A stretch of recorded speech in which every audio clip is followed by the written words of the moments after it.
ఓటమి మీ లక్ష్యమా? ఎంబీబీఎస్ సీట్ల గైడెన్స్ కోసం తప్పక విచ్చేయండి మెగా ఎడ్యుకేషన్ మేళా. ఓటమి తర్వాత బీజేపీలోకి వెళ్తున్నారు మీరు. ఏమైందన్నా గాయం తగ్గిపోయిందా మీకు? అది కంటి మీద గాయం ఏం మచ్చ కూడా ఏం కనిపించలేదన్నా? బాగానే ఉందా? ఫస్ట్ రోజు ఒక కంటి వైపు బ్యాండేజ్ చేసుకున్నారు, తర్వాత మళ్ళీ ఇంకొక కంటి వైపు వేసేసరికి ఎటువైపు గాయం తగిలింది వెల్లంపల్లి గారు? మీరు చూస్తున్నారు ఎప్పుడైనా వీడియో? అది అంటే రాయి ఇట్లా వేగంగా వచ్చినప్పుడు మీకు ఇలా తగిలి ఇలా పోయి ఉంటుందన్న. దెబ్బ తగిలిన దాంట్లో మాత్రం ఎవరు కూడా దాని డ్రామా అంటే మాత్రం నేను సహించేది లేదు. దెబ్బ తగిలింది వాస్తవం, అది కావాలని చేశారా చేయించుకున్నారా అన్నదే ప్రశ్నార్థకం. అంటే జగన్మోహన్ రెడ్డి గారు గన్నవరం ఎయిర్పోర్ట్కి వచ్చినప్పుడు కూడా బెంగళూరు నుంచి అనుకుంటా చాలామంది విఐపీలు వెళ్తుంటారు కదా, ఆ విఐపీ లిస్టులో వెల్లంపల్లి శ్రీనివాస్ గారి పేరు లేకుండా పోయింది. ఎందుకంటే జగన్మోహన్ రెడ్డి గారికి జనాలు అనేవాళ్ళు లోపలికి వెళ్ళకూడదు. జగన్మోహన్ రెడ్డి గారు నా ఎస్సీలు, నా బీసీలు, నా ఎస్టీలు, నా మైనార్టీలు అన్నారు. ఎవరినైతే మీరు అనుకున్నారో ఆ వర్గము మీ పంచం లేదు, ఈ వర్గము మీ పంచం లేదు. మరి ఏం సాధించారు? మీకు రాజకీయ భిక్ష పెట్టింది ఎవరంటారు? అప్పుడు చిరంజీవి గారు. వెల్లంపల్లి గారి ఓటమికి బలమైన కారణం ఏమంటారు? ఓటమికి బయట ఒక ప్రచారం అయితే జరుగుతోంది. విజయవాడ పశ్చిమ నియోజకవర్గంలో వెల్లంపల్లి శ్రీనివాస్ మంచి పట్టు ఉంటుంది, భవిష్యత్తులో కూడా తన పట్టును కోల్పోకోకుండా ఉండాలి అంటే వైసీపీ అభ్యర్థి అక్కడ ఓడిపోవాలి. అందుకు ఆయన పరోక్షంగా తెర వెనక సుజనా చౌదరి గారికి సహకరించారు. ఇందుకు పునర్వ్యవస్థీకరణలో ఎందుకు మీ సమాజంలో ఎవరికి లేకోకుండా మిమ్మల్ని కూడా మంత్రి పదవి నుంచి తప్పించి దీని కొట్టు సత్యనారాయణ గారికి ఇచ్చారు. మంత్రిగా ఉన్నప్పుడు వెల్లంపల్లి శ్రీనివాస్ గారు అంటే ఒక మర్రి చెట్టులా మారిపోయారు. చుట్టూ ఏ మొక్కను కూడా మొలవనీయకుండా చేశారు, ఏ ఒక్కరిని ఎదగనీయకుండా చేశారు.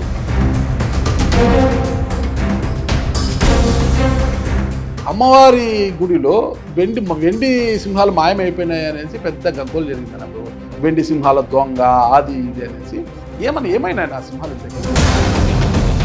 ఏంటి? మీ కార్పొరేటర్లు అంతా సుజనా చౌదరి గారి గుడి కిందకి వెళ్ళిపోయారు. విలువలు ఉండాలి కొంచెం. 2009లో ప్రజారాజ్యం, 14లో బీజేపీ, 19లో వైసీపీ, 29 నుంచి కూడా వైసీపీనే ఏమన్నా వల్ల. Welcome to Suman TV. నేను మీ నాగరాజ్ బైర్శెట్టిని. ఈరోజు ఈ ప్రోగ్రామ్ని మనకు స్పాన్సర్ చేస్తోంది ఎలక్ట్రికల్ వాహనాల రంగంలోనే ఏపీలోనే తనదైన ముద్ర వేసుకున్న ఎకో తేజాస్. మొత్తం మీద తీసుకుంటే ఈ వాహన రంగంలో ఏ రంగానికైనా ఏ వర్గానికైనా అవసరమైన అన్ని వాహనాలను కూడా వాళ్ళు తయారు చేసి మార్కెట్లోకి ఇస్తున్నారు. ఒక్కసారి ఛార్జ్ చేసేసాలు 100 కిలోమీటర్లకు పైగా ప్రయాణించే వెసులుబాటు ఉంది. చాలా అందరికీ అనుకూలమైన ధరల్లో కూడా ఈ బండ్లు ఉన్నాయి. ఇకపోతే ఈరోజు మన అతిథి మాజీ మంత్రివర్యులు వెల్లంపల్లి శ్రీనివాస్ గారు మనతో ఉన్నారు. నమస్తే శ్రీనివాస్ గారు. నమస్కారం సార్. వెల్లంపల్లి శ్రీనివాస్ అలియాస్ సీనన్న. ఏ పేరు ఇష్టం అన్నా మీకు? సీనన్న అంటే ఇష్టం. సీనన్న. నేను కూడా అదే విన్నాను అనమాట. బయట కూడా కొన్ని ఫ్లెక్స్లు చూశాను, మా సీనన్న అనేది ఉంది. వెల్లంపల్లి శ్రీనివాసం చాలా తక్కువగా కనిపిస్తుంది అనమాట. సీనన్న అన్నప్పుడు ఆ పిలుపులో ఆ తీయదనము అదంతా ఉంటుంది కదా.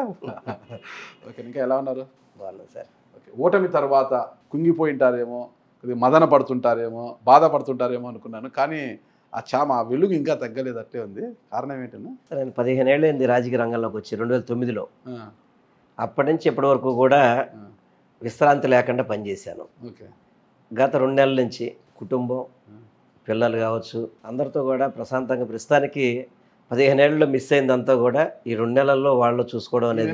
మీ కుటుంబం కోసం బతుకుతున్నారు. కుటుంబం కోసం. మొత్తం మీద తీసుకుంటే అది ఇదివరకు ఇవన్నీ వదిలేసాను అని చెప్పి బాధ ఇప్పుడు పడుతున్నాను దానికోసం. ఓకే. ఓడిపోయాను బాధ అనేది ఏంటంటే గెలుపు ఓటములు ఎప్పుడు కూడా సర్వసామాన్యమే.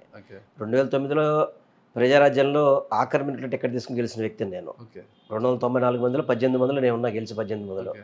అదేవిధంగా 14లో ఓటమి చెందాను, మళ్ళీ 19లో గెలిచాను, మంత్రి అయ్యాను, మళ్ళీ 24లో ఓటమి వచ్చింది. గెలుపు ఓటములు అనేది స్పోర్టుగా తీసుకుంటా తప్ప నేనేమి దాన్ని మనసు తీసుకునే వ్యక్తిని కాదు. కాకపోతే ఈ 15 ఏళ్ళలో ఏం జరిగిందంటే కొంత కుటుంబానికి నేను దూరం అవ్వడం జరిగింది. ఈ 2 నెలల్లో కుటుంబం ఆప్యాయతని మళ్ళీ దగ్గర తీసుకురావడం అనేది చాలా ఆనందం అనిపించింది. కానీ చాలామంది వైసీపీ మాజీ మంత్రులు కావచ్చు, మాజీ ఎమ్మెల్యేలు కావచ్చు, ఓటమి తర్వాత తమ కోసం బతికే వాళ్ళు ఎక్కువైపోయారు అనమాట. ఇంతకాలం ప్రజల కోసం ఉన్నాము, ఈ కొంతకాలం ఇప్పుడు మేము మా కోసము మా కుటుంబం కోసం బతకాలనే వాళ్ళు ఎక్కువైపోయారు. అంటే దీనికంటే ఏం జరిగిందంటే జగన్మోహన్ రెడ్డి గారు గెలిచిన వెంటనే ప్రతిరోజు కూడా ప్రతి ఎమ్మెల్యేలకి టాస్క్ ఇచ్చేవాళ్ళు వర్క్. దాంట్లో ఎవరికి వాళ్ళు మేము ముందుండాలి అని చెప్పని గడప గడపకి మన ప్రభుత్వం కానివ్వండి అనేక ప్రభుత్వ కార్యక్రమాల్లో నేను 175 మంది కంటే కూడా ముందుండాలి అని చెప్పని ఎవరి కాళ్ళు పోటీ పడి సర్వీస్ చేసేవాళ్ళం. కానీ ఆ సర్వీస్ చేసిన తర్వాత ఈ రిజల్ట్ చూసిన తర్వాత కొంత బాధ అనిపిస్తుంది. ఎందుకంటే గతంలో ఎన్నడూ లేని విధంగా ప్రతి గడపకి వెళ్ళి వాళ్ళ సమస్య మేము వాళ్ళ ఇంటికి వెళ్ళి పరిష్కారం చేసే ప్రయత్నం చేసాం. ఈరోజు అదే సమస్యని తెలుగుదేశం ఆఫీస్ దగ్గర, జనసేన పార్టీ ఆఫీస్ దగ్గర నుంచొని ఎండలో నుంచొని వాళ్ళు తీసే పరిస్థితి మనం చూస్తున్నాం. మేమేమో గడపకి వెళ్ళాం. జగన్మోహన్ రెడ్డి గారు 175 నియోజకవర్గాల్లో అధికారులతో పాటు ప్రజాప్రతినిధులు పంపించి ఆ సమస్యను పరిష్కరించేవాడు. ఈరోజు జనసేన ఆఫీస్ దగ్గర, తెలుగుదేశం ఆఫీస్ దగ్గర క్యూ కట్టుకొని ఎండలో నుంచొని ఆ సమస్య పరిష్కారం అవుతుందో తెలియదు, అవదో తెలియదు. అర్జీలు తీసుకోవడానికే వాళ్ళకి ఎండలో టైం పడుతుంది. అది బీజేపీలోకి వెళ్తున్నారు మీరు, బయట ప్రచారం జరుగుతుంది. దీనికి వెళ్ళాలా బీజేపీలోకి? అంటే ఇప్పుడు మీరు ఏమన్నారంటే ఇక్కడ కూటమి ఉంది, కూటమి ఎమ్మెల్యేలు అందరూ ఉన్నారు. టీడీపీ ఆఫీస్ దగ్గర, జనసేన ఆఫీస్ దగ్గర క్యూ కడుతున్నారు, ఎండలకు అంటున్నారు. బీజేపీ పేరు ఎత్తలేదు మీరు. అంటే బీజేపీ మీద ఎక్కడో మీకు కొంత సానుభూతి ఉంది, బీజేపీలో కూడా పాజిటివ్గా ఉన్నారు. బయట ప్రచారం జరుగుతున్నట్టుగా వెల్లంపల్లి గారు త్వరలో కాషాయపు కండువా కప్పుకోబోతున్నారు కాబట్టి అందుకే బీజేపీ పేరు ఎత్తడం లేదని, అందుకే సడన్గా నాకు అనుమానం వచ్చింది, బీజేపీలోకి ఏమైనా వెళ్తున్నారా అనేసి. అంటే నేను మీ మీడియాలో జనసేనది, తెలుగుదేశాన్ని మాత్రం చూశాను నేను. ఎందుకంటే దాంట్లో ఎమ్మెల్యేస్ డ్యూటీ వేసి, మంత్రులను డ్యూటీ వేసి, అది బీజేపీలో వేసినట్టు నేను చూడలేదు. దాంట్లో ఒకవేళ బీజేపీలో ఉంటుంటే బీజేపీ కూడా చెప్పేవాడు నాకేమి. నేను వైఎస్ జగన్మోహన్ రెడ్డి గారి నాయకత్వంలో పనిచేస్తున్నాను అంతే తప్ప నాకు వేరే పార్టీ వైపు చూడాల్సిన అవసరం నాకు లేదు. బయట ప్రచారం అంతా కూడా ఫేక్ అంతే. ఎటువంటి పరిస్థితుల్లో కాషాయపు కండువా కప్పుకోరు. అవసరమే ఉంది కప్పుకోవాల్సిన అవసరం లేదు, ఏం లేదు అవసరం. కానీ ఎందుకో ఇప్పుడు ఇటీవల పరిస్థితులు చూస్తుంటే అలాగనే అనిపిస్తోంది అని అందరూ అంటున్నారు. అంటే జగన్మోహన్ రెడ్డి గారు గన్నవరం ఎయిర్పోర్ట్కి వచ్చినప్పుడు కూడా బెంగళూరు నుంచి అనుకుంటా చాలామంది వీఐపీలు వెళ్తుంటారు కదా, ఆ వీఐపీ లిస్టులో వెల్లంపల్లి శ్రీనివాస్ గారి పేరు లేకుండా పోయింది. వెల్లంపల్లి శ్రీనివాస్ గారు గొడవ చేస్తే ఎమ్మెల్సీ రాహుల్లా వచ్చి మిమ్మల్ని తీసుకెళ్లారు లోపలికి అనేది అయితే బయట ప్రచారం జరుగుతోంది. చాలా తప్పండి అది. నేను చాలాసార్లు ఇప్పుడు జగన్మోహన్ రెడ్డి గారి కోసం ఎయిర్పోర్ట్కి వెళ్ళాను.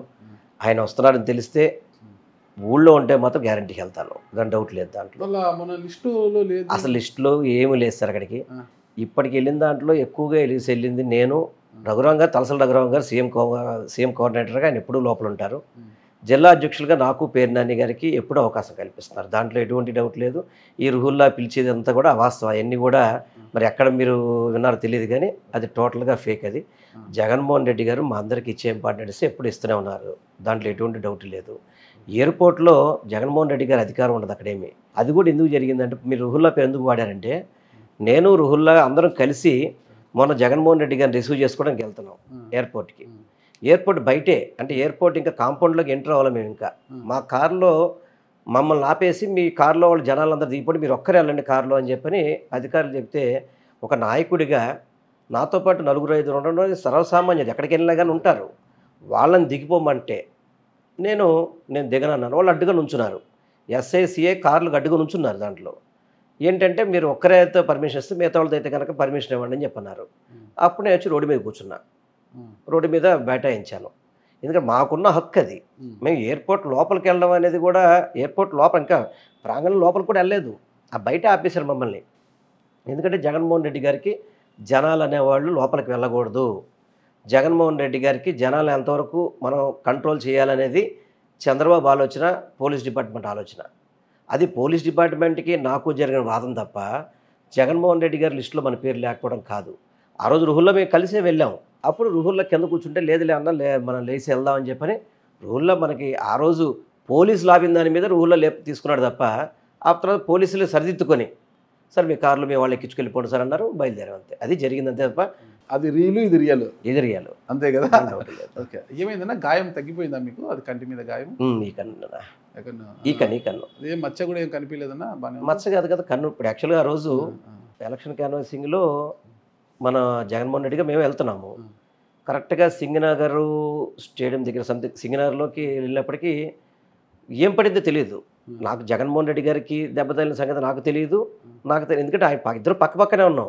నేను దిగిన వెంటనే ఇటు తిరిగిపోయాను. తిరిగిపోతే ఈ పక్కన మాత్రం నాకు ఈ పక్కన దెబ్బలే బ్లడ్ వచ్చింది. బట్ కన్ను అయితే మాత్రం రెటీనా కింద కొంత వాపు వచ్చింది. టోటల్గా రెడీష్ అయిపోయింది కన్ను అంతా కూడా. రెడీష్ అయిపోయింది. తర్వాత నేను నా వెనకాల రుహులో ఉన్నాడు. రుహులో నాకు కన్ను కనపట్లేదు అని చెప్పి నేను అంటే వెంటనే అతను మన కర్చీఫ్ తీసుకొని దాంట్లో నీళ్లు పోసి ఇలా పెట్టాడు. ఈలోపు ముఖ్యమంత్రి గారు ఏరన్నాం, ఆయనకి దెబ్బ తగిలింది. ఆల్రెడీ ఆయన ఆయన బస్సులోకి వెళ్ళిపోయారు, అప్పుడు లోపలికి వెళ్ళిపోయారు. అప్పటికి నాకు అప్పటి వరకు ఆయన దెబ్బ తగిలిన సంగతి కూడా నాకు తెలియదు వాస్తవంగా. అంటే ఇద్దరిది సెకండ్స్ తేడాలో తగిలింది, ఇద్దరికి కూడా సెకండ్స్ తేడాలో తగిన తర్వాత నేను కూడా కిందకి వెళ్తే అప్పుడు నేను ముఖ్యమంత్రి గారిని అడిగిన వెంటనే మా కేఎన్ఆర్ అన్నాడు. కేఎన్ఆర్ ఉండి సార్ సీను కూడా తగిలింది అనగానే, ఏ సీను అనగా ఆయన కన్ను చూసి ఆయన బెత్తరపోయాడు, ఎంత సీను ఇంత దారుణంగా జరిగిందని. అంటే కన్నంతా రెడ్డిష్ అయిపోయింది, ఓపెన్ చేయలేని పరిస్థితి, వాటర్ వచ్చేస్తుంటే జస్ట్ అప్పటికి జనాలు బాగా ఉన్నారు. జనాలు బాగా ఉంటే అక్కడ ఉన్న మా డాక్టర్స్ జగన్ గారికి ఏమో కట్టారు, నాకంత ఐస్ వాటర్ వేసి కొంచెం కన్ను పెట్టేటప్పటికి కొంత ఆ యాత్ర వరకు ముందుకెళ్ళి వెంటనే మళ్ళీ మేము హాస్పిటల్ రావడం జరిగింది. డాక్టర్లు కూడా చాలా అదృష్టం అని చెప్పి అన్నారు. ఎందుకంటే రెటీనాకి చిన్న ఎడ్జ్లో దెబ్బ తగిలింది, కింద ఎడ్జ్లో తగిలింది కాబట్టి మీకు చూపుకి ఏమి ఇబ్బంది లేదని చెప్పని ఆల్మోస్ట్ ఒక 1 వీక్ ఎంతో ట్రీట్మెంట్ చేశారు. ట్రీట్మెంట్ తర్వాత కన్ను మామూలుగా జరిగింది. ఇప్పుడు కొంచెం నార్మల్ అయిపోయింది. 2 రోజులు ట్రోల్ కూడా తింది. ఒకరు ఫస్ట్ రోజు ఒక కంటి వైపు స్టిక్కర్ వేసి బ్యాండేజ్ చేసుకున్నారు, తర్వాత మళ్ళీ ఇంకొక కన్ను వైపు వేసేసరికి ఎటువైపు గాయం తగిలింది వెల్లంపల్లి గారు. మీరు చూస్తున్నారు ఎప్పుడైనా వీడియో? అది ఒకసారి ఏమో చూశాను. ఒకసారి వీడియో చూడండి. అంటే వాళ్ళు ఏం చేశారంటే దెబ్బ తగిలిన కన్నుకే పెట్టాను తప్ప పక్క కన్నుకు పెట్టుకుని నాటకం రావాల్సిన మనకు పని లేదు. దాని ద్వారా సింపతి పొందుదామని ఆలోచన మాకు చేయలేదు. నేను ఆ రోజు దెబ్బ తగిలిన తర్వాత నేనేం దాని మీద పెద్దగా ఎవరికి ఎందుకంటే అది ఎలా జరిగిందనేది పోలీస్ డిపార్ట్మెంట్ తేల్చాలి తప్ప మనం ఎవరు కూడా చెప్పేదానికి లేదు. ఒక ముఖ్యమంత్రికి ఆయనకేమో కన్నుకి పైన తగిలింది, నాకు కన్నుకి కింద తగిలింది. ఆయనకి కంటి మీద తగిలిన ఇబ్బంది పడేవాడు, ఆయన కంటికి దానివల్ల ఇబ్బంది పడేవాడు, నాకు కొంచెం యాంగిల్ మారినా నేను ఇబ్బంది పడేవాడిని. కళ్ళతో ఎవరు కూడా డ్రామాలు వాడరు సార్. ఎందుకంటే ఏ చేతి మీదో ఏ కాలు మీదో దేని మీద అనుకుంటే కనుక డ్రామాను మీరు అనొచ్చు. కానీ కంటికి ఇప్పుడు మనం బాడీ మొత్తం మీద సున్నితమైన శరీరం భాగం ఏదండి? కన్నే కదా. అటువంటి కన్నుతో ఎవరైనా యాషలు వేస్తారా? తర్వాత రెండోది మీరు చెప్పారు ఒకవైపు నుంచి రెండో వైపు అనేది, మీరు ఆ వీడియోని పూర్తిగా పరిశీలించండి. దాన్ని కావాలని సెల్ఫీలతో తీయించి ఇప్పుడు మీరు అదే వీడియోని ఒరిజినల్ వీడియోని వాళ్ళ వీడియోని చూడండి. వెనకాల మా కార్పొరేటర్స్ మా నాయకత్వం ఉంటారు, వాళ్ళ జేబు ఇటువైపు ఉంటుంది. జేబు ఇక్కడ కదా, మనకి యాక్చువల్ జేబు ఎక్కడ ఉంటుంది? ఇక్కడ ఉంటుంది. మీరు ఆ వీడియో ఒకసారి వెరిఫై చేసుకోండి. నా వెనకాల ఉండే జేబులన్నీ ఇటు ఉంటాయి. అంటే దీన్ని బట్టి కట్టు ఇటు రావడానికి వాళ్ళు సెల్ఫీలో తీసిన వీడియో ఉండాలి, ఏదో ట్రిక్ వీడియో ఉండాలి. ఇప్పుడు జనరల్గా జేబు అంటే ఇదేగా ఉండేది. మీరు ఎవరైనా కానీ ఈవెన్ పవన్ కళ్యాణ్ గారు కూడా చెప్తాను, ఎందుకంటే ఆ రోజు ఆయన ఇక్కడికి వచ్చి మా కాన్స్టిట్యున్సీలో అంటే ఈ పశ్చిమ నియోజకవర్గంలో క్యాన్వాసింగ్ వచ్చినప్పుడు ఆయన కూడా అదే మాట్లాడాడు. నేను మీ మీడియా ద్వారా పవన్ కళ్యాణ్ గారిని నేను అడుగుతున్నాను, ఒకసారి మీరు వీడియోని పరిశీలించండి. మీరు సినిమాలో బాగా సినిమా యాక్టర్ కదా, షూటింగ్ల గురించి బాగా తెలుసు కదా, మీకు అది వాస్తవా కాదనేది మీరే తెలుసుకొని మాట్లాడండి. మాత్రం మీ ద్వారా నేను కనుక్కోండి, మీ ద్వారా మాత్రం ఆయన తెలియపరుస్తున్నాను. అసలు ఏం జరిగిందన్న? అసలు గుల్లకరాయి తీసుకొని అంత వేగంగా కొట్టాల్సిన అవసరం ఎవరికి వచ్చింది? అసలు సీఎం ప్రోగ్రామ్ అన్నప్పుడు ఎలక్ట్రిసిటీ గురించి, కరెంటు, వీటి అన్నిటి గురించి చాలా కట్టుదిట్టం జాగ్రత్తలు తీసుకుంటారు. కరెంటు పోకూడదు. సీఎం సభను తెలిసినా కరెంటు పోయింది ఆ సమయంలో ఇలా జరిగిందంటే ఏంటన్న అసలుకి? సార్ ఇప్పుడు ఒకటి సార్, ఎలక్షన్ కోడ్ అమలైన తర్వాత ముఖ్యమంత్రి గారి రోల్ ఏమైనా ఉంటుందా? ఉండదు. ఎలక్షన్ పరిధిలోకి వెళ్ళి ఎలక్షన్ కమిషన్ అంతే కదా. మీరు ఎవరిని ప్రశ్నించాలి? ఇవన్నీ కూడా మీరు ఎలక్షన్ కమిషన్ మాట్లాడాలి. ఎలక్షన్ కమిషన్ ఏ విధంగా బిహేవ్ చేసింది ఎలక్షన్ టైంలో? అపధర్మ ముఖ్యమంత్రిగా అయితే ఉంటారు సార్. ఆయన ముఖ్యమంత్రి, నేను కాదనట్లేదు. పవర్స్ ఒకటి ఉండవు మీకు, అంతే. ఫైల్స్ మీద సంతకాలు పెట్టి ఇవన్నీ ఉండవు. ఆ పరిధిలోకి వెళ్ళిపోతాయి. అపధర్మ ముఖ్యమంత్రిగా అప్పటికప్పుడు కొన్ని అనివార్య కారణాలు చర్యలు తీసుకునే అవకాశం అయితే ఆయనకు ఉంటుంది కూడా. ఆ పవర్ సార్, మేము ఒక రూట్ పెట్టుకున్నాం, అది 3 కాన్స్టిట్యున్సీలు కలవాలనేది ఒక భాగంతో రూట్ పెట్టుకున్నాం. ఆ రూట్ కూడా ఎందుకంటే చాలా ఎర్లీగా ముఖ్యమంత్రి గారు వెంటనే ఈరోజు ఇక్కడ ఆ రోజు అక్కడ అనేది షెడ్యూల్స్, అంటే ప్లానింగ్ చేసిన షెడ్యూల్స్ కాదు ఇవన్నీ కూడా. ప్లానింగ్ కాకుండా 2-3 రోజులకు ముందు అనుకోవడంతో జరిగింది. చాలా వరకు మేము ఎలక్ట్రికల్ వైర్లు మేము పక్కకి కట్ తీయించాం వాటిని. కొన్ని చోట్ల తీయడానికి సాధ్యం కాని పరిస్థితిలో వాళ్ళు కరెంటు మీద ఆపామనేది ఆ రోజు వాళ్ళు చెప్పిన మాటలు, అవి అధికారులు చెప్పింది. ఇప్పుడు ప్రభుత్వం మీ చేతిలో ఉంది కదా, ప్రభుత్వం మీ చేతిలో ఉన్నప్పుడు అది ఎలా జరిగిందనేది ఇప్పుడు ఎంక్వైరీ చేసుకోండి, తప్పేం లేదు. ఈరోజు ఎంక్వైరీ చేసుకోండి, తప్పేం లేదు. అది ఎలా అంటే అన్నా, ఇప్పుడు మీకన్నా జగన్మోహన్ రెడ్డి గారు హైట్ ఎక్కువ ఉంటారు కదా, కొంచెం హైట్ ఎక్కువ ఉంటారు కదా, మీకేమో ఈడు తగిలిందన్న కంటి కాదు కదా, ఇక్కడ తగిలింది. జగన్మోహన్ రెడ్డి గారికి ఈడు తగిలింది, ఇక్కడ తగిలింది. అంటే రాయి ఇట్లా వేగంగా వచ్చినప్పుడు మీకు ఇలా తగిలి ఇలా పోయి ఉంటుందన్న? సరే, అది ఎలా తగిలింది అనేది చూసే నా కంటికి తగల మాత్రం నాకు తెలుసు తప్ప ఆయనకి ఎక్కడ మీరు ఇద్దరు సమానంగా ఉన్నప్పుడు లేదంటే ఆయన మీకన్నా కొంత షార్ట్ ఉంటే మీకు ఈడ తగిలి ఆయనకి ఈడ తగలచ్చు ఇట్లా ఇట్లా ఇట్లా రాయి ఆయన నుంచునేది హైట్ లో ఉంటారు కదా ఆయన మామూలుగా ఆయన ఆయన హైట్ ఉన్నప్పుడు మీకు ఈడ తగిలితే ఈ షేప్ లోనే పోవాలి ఆయన హైట్ లో ఉంటాడు అంటే అది ఒక రాయ 2 రాళ్ళ అనేది ఒకటిసారి తగిలింది అయితే వాస్తవం అంటే మీరు ఇప్పుడు ఎలా తగిలింది అనే దానికి కంటికి తగిలింది కాబట్టి చూపు నాకు మామూలుగా ఇంకొక చోట తగిలింటే కనుక మన చూపు ఓపెన్ అయి ఉంటుంది సార్ ఇప్పుడు నాకు దెబ్బ తగిలినప్పుడు వెంటనే ఏం చేస్తాం అవి మూసేస్తాం మనం అది 1 రాయ 2 రాళ్ళ లేకపోతే గుళకరాయ అని చెప్పాల్సిన అది పోలీస్ అధికారుల మీద ఉంటుంది నా క్రౌడ్ ఎక్కువ ఉంటుంది కదా మనము ఒక రాయి తీసుకుని వెళ్తారంటే ఈ ఇంత వేగంతో వచ్చి ఇలా వేయాలి మనం అప్పుడే అది ఆ ఫోర్స్ ఉంటుంది మనము నీళ్ళ మీద కూడా వేస్తుంటాం ఒక రాయిని ఇట్లా వేస్తే చక్కని వెళ్ళిపోతుంది రాయి ఇట్లా అంత వేగంగా వెళ్ళిపోతుంది మామూలుగా వేస్తే మునిగిపోతుంది అది మనకి ఫోర్స్ రాదు కదా అంత ఫోర్స్ రావాలి అంటే గిన అంత క్రౌడ్లో ఎక్కడి నుంచి అంత గురి పెట్టి వేశాడు అంటే వాడెవడో మంచి గురికాడు ఉంటాడు కదన్నా నాకు అదే అనిపిస్తుంది వాడిని పట్టుకొని శిక్షించే బదులు వానికి ట్రైనింగ్ ఇచ్చింటే ఈసారి ఒలింపిక్స్లో మన భారత్కి ఒక స్వర్ణం వచ్చేదన్న మనకు భారత్ ఖాతాలో ఒక స్వర్ణం కూడా లేదు కాసేమో ఉన్నాయి ఒక స్వర్ణం అన్న వచ్చేది మనకు అంతటి వీరుడు ఎక్కడున్నాడు మనకు ఇక్కడ అని సార్ ఒకటి సార్ ఇది ఎంక్వైరీ జరిపే లోపల ఆఫీసులు ఎందుకు ట్రాన్స్ఫర్ చేశారు ఓకే ఈ కేసు ఎంక్వైరీ చేస్తుండగానే అప్పుడున్న అధికారులు ఎందుకు ట్రాన్స్ఫర్ చేశారు ఎలక్షన్ కమిషను ఇది ఎంక్వైరీ జరుగుతుంది కదా నిందితులు పట్టుకుంటున్నారు కదా ఆ టైంలో విజయవాడ పోలీస్ కమిషన్ ఎందుకు ట్రాన్స్ఫర్ చేశారు దీంట్లో మరి గూడు పుట్టానందని చెప్పి మీకు మన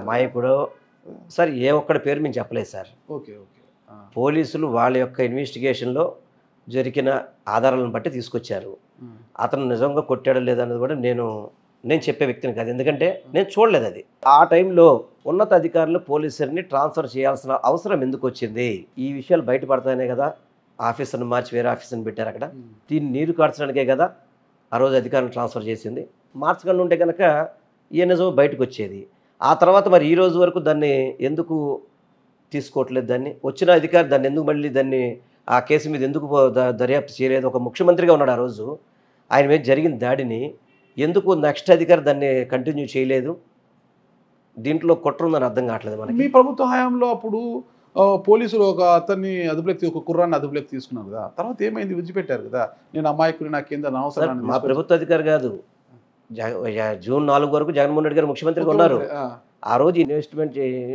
చేసే అధికారిని ఎందుకు ఆ రోజు ఎలక్షన్ కమిషన్ ట్రాన్స్ఫర్ చేసింది ఎవరు ఒత్తిడి మీద చేసింది ఎందుకు చేసింది అంటే భద్రత కల్పించడంలో వైఫల్యం చెందారనే భావనతో బదిలీ చేసి ఉంటే వెంటనే చేయాలి కదా ఆ రోజు జరిగిన క్షణంలోనో రాత్రికో మరుసటి పొద్దున చేయాలి కదా విచారణ జరుగుతున్నప్పుడు ఎందుకు చేయాలా అదొక యాంగిల్ అన్న ఈ యాంగిల్ నాకు అర్థం కాదు ఇలా ఉంటే ఇలా ఎలా పోతుంది రాయి ఇప్పుడు మీకు ఈడ తగిలి ఆయనకి ఈడంటే 2 రాళ్ళు ఒకేసారి వచ్చాయా అది ఇప్పుడు నేను చెప్పేది నా కంటికి తగిలింది కాబట్టి జరిగిన వెంటనే కళ్ళు మూతలు పడడం అనేది రొటీన్ సార్ అది నేను చెప్పగలిగేది నాకు దెబ్బ తగిలింది మాత్రం చెప్పగలుగుతాను అప్పుడు టీడీపీ కావచ్చు జనసేన కావచ్చు బీజేపీ ఒకటే విమర్శ చేశారు 2019 ఎన్నికల్లో ప్రశాంత్ కిషోర్ యొక్క డైరెక్షన్లో కోడికత్తి డ్రామా ఆడారు ఇప్పుడు ఐపాక్ పర్యవేక్షణ ఎవరైతే చేస్తున్నారో రిషి డైరెక్షన్లో ఈ గులకరాయి డ్రామా ఆడారు ఇదంతా సానుభూతి కోసం అప్పుడు వాళ్ళు విమర్శించారు ఏ ఒక్కరు కూడా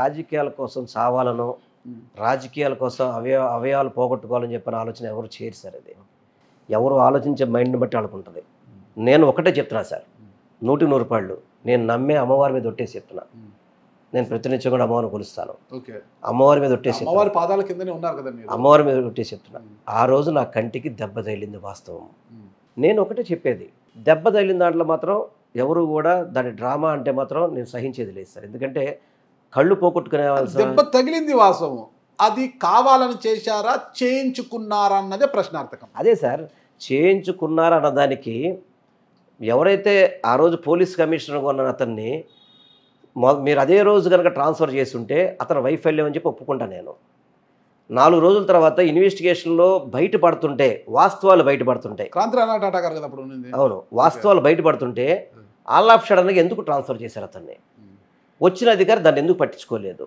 వచ్చిన అధికారి మరి దాన్ని కొనసాగించాలి కదా ఇప్పటికీ మీకు డిమాండ్ ఉంది అది వెలుగు తీసుకురావాలి 100% సార్ తప్పేం దాంట్లో ఎవరైనా మరొకసారి డిమాండ్ చేస్తారా 100% ఎవరైతే ఆ రోజు రాయి ఘటనకి పాల్గొన్నారో వాళ్ళని శిక్షించాలని బాధ్యత ఈ ప్రభుత్వం మీద కూడా ఉంది దాంట్లో. తగిలింది అదే రాయి అని మీ దగ్గర ఉందే సాక్ష్యం? అదే రాయి తగిలింది సార్, ఏ రాయి తగిలిందో మీరు పదే అడుగుతున్నారు సార్. నాకు తగిలింది కంటికి దెబ్బ తగిలింది అంటున్నాను. అది రాయి తగిలిందా ఏమి తగిలిందా అనేది చాలా బలంగా జరిగింది దెబ్బ. అది బలంగా తగిలింది దెబ్బ. మీరు కావాలంటే నేను ఆ రోజు జగన్ గారిని క్యాంపులో దించిన తర్వాత నేను మీడియాతో మాట్లాడాను. మీరు మీడియాతో కన్ను చూడండి, ఎవడైనా కన్ను చేత్తో పొడుచుకోడు సార్. కన్ను కూడా ఎవడు కూడా చేత్తో పొడుకోడు. కనీసం మనకి చిన్న నలక పడితేనే నలక పడితేనే మనం తట్టుకోలేని కన్ను. మీరు ఆ రోజు వీడియో చూసుకోండి కావాలంటే. ఆ కన్ను చూడండి, అది చూసి కూడా కంటితో ఎవరు ఆటలాడరు సార్, ఎవరు ఆడరు. జరిగిన దాన్ని ఈ విధంగా గోలకరాయని, కొంతమందిని అదేమో కోడి కత్తి అని చెప్పని హేళన చేయడం చాలా తప్పు, చాలా బాధగా. ఎవరికైనా తప్పు సార్ ఇది. ఎవరికైనా ఏది ఏమైనది ఇప్పుడున్న ప్రభుత్వం నిగ్గు తెలిస్తే బాగుంటుంది. ఏది వాస్తవం, ఏది రియల్, ఏది రీల్. ఇప్పుడు మా ఫస్ట్ విడతలోనే మీకు మంత్రిగా ఇచ్చారు. వైఎస్ఆర్ కాంగ్రెస్ పార్టీ అధికారంలోకి వచ్చింది. మీరు ఎమ్మెల్యేకి గెలిచిన వెంటనే వారు అనుకోని విధంగా మీ సామాజిక వర్గంలో ముగ్గురు ఉంటే మీకైతే అదృష్టం వరించింది. దేవాదాయ శాఖ మంత్రిగా పనిచేశారు. ఇందుకు పునర్వ్యవస్థీకరణలో ఉండదు మీ సామాజిక వర్గంలో ముగ్గురే. మీరు అన్న రాంబాబు గారు, కొలగట్ల గారు ముగ్గురు ఉన్నారు. ఎందుకు మీ సమాజంలో ఎవరికీ లేకోకుండా మిమ్మల్ని కూడా మంత్రి పదవి నుంచి తప్పించి దీని కొట్టు సత్యనారాయణ గారికి ఇచ్చారు కదా? ఏం జరిగిందంటారు అసలు? మిమ్మల్ని తప్పించడానికి బలమైన కారణం ఏంటి? వీళ్ళు సామాజిక సమీకరణ అని చెప్పారు కదా, ఎక్కువ బీసీ ఎస్సీ ఎస్టీ మైనార్టీలకు ఎక్కువ వాళ్ళ ఉద్దేశంతో దాన్ని ఆపారనేది నేను అనుకుంటున్నాను. అందుకని మా డిప్యూటీ స్పీకర్గా మాకు వీరభద్రస్వామి గారికి అవకాశం కల్పించారు కదా. దానివల్ల పవర్స్ ఉంటాయంటారా డిప్యూటీ స్పీకర్గా? సార్, అసెంబ్లీలో అది కూడా క్యాబినెట్ ర్యాంకే. జగన్మోహన్ రెడ్డి గారి యొక్క సమీకరణలో అది అవకాశం కల్పించారు. ఎవరైతే స్పీకర్ ఉంటారో వాళ్ళ నోరు కట్టేయాలన్నా కూడా, వాళ్ళ దూకుడు తగ్గించాలన్నా కూడా స్పీకర్ కుర్చీలో కూర్చోబెడుతుంటారు. లేండి, అది కామన్ ఉంటుంది. డిప్యూటీ స్పీకర్ అనేది ఏదో ఒక హోదా కల్పించామన్నది. మంత్రి స్పీకర్ కూడా తమ్మినేని సీతారాం గారు స్పీకర్గా కూర్చుని ఆయన చూపంతా మంత్రిగా రావాలని ఉండింది. మీకు తెలిసిన విషయమే, మంత్రి కావాలనేది. స్పీకర్ అంటే అక్కడ కూర్చోంటాడే కానీ అతనికి ఏమీ ఉండదు. కాబట్టి ఇప్పుడు అయ్యన్న పాత్రుడు గారు కూడా పాప మాట కూర్చొని నోరు కట్టేసుకున్నారు. అట్లా మంత్రి కావాలనేది, మంత్రి అనేది ఒక హోదా ఎవరికైనా కూడా. డిప్యూటీ స్పీకర్ ఇచ్చారు అనేది మీరు చెప్తుంటారు. కానీ జగన్మోహన్ రెడ్డి గారు నా ఎస్సీలు, నా బీసీలు, నా ఎస్టీలు, నా మైనార్టీలు అన్నారు. వీళ్ళని నమ్ముకొని ఆర్యవైశ్యుల్ని పక్కన పెట్టారు, బ్రాహ్మణులను పక్కన పెట్టారు, కాపులను పక్కన పెట్టారు. అంటే కాపులను కొంతవరకు తీసుకున్నారులేండి.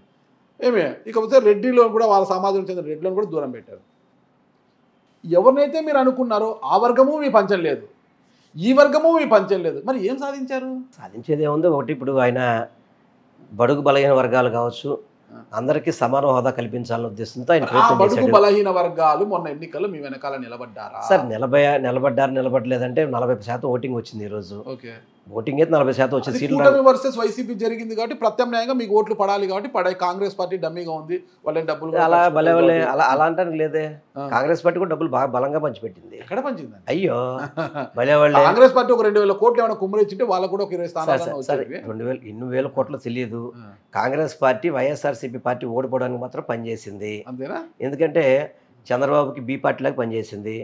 ఎక్కడైతే సామాజిక సమీకరణాలు, ఎక్కడ ఇప్పుడు వైసీపీకి ఉంది, వైసీపీని ఓడించడానికి చంద్రబాబుకి ఏ విధంగా అవకాశం ఉందో దాన్ని అక్కడ షర్మిల అవలంబించింది అనేది ఓపెన్ సీక్రెట్. దాంట్లో ఏమి కాంగ్రెస్ పార్టీ దగ్గర చేసింది.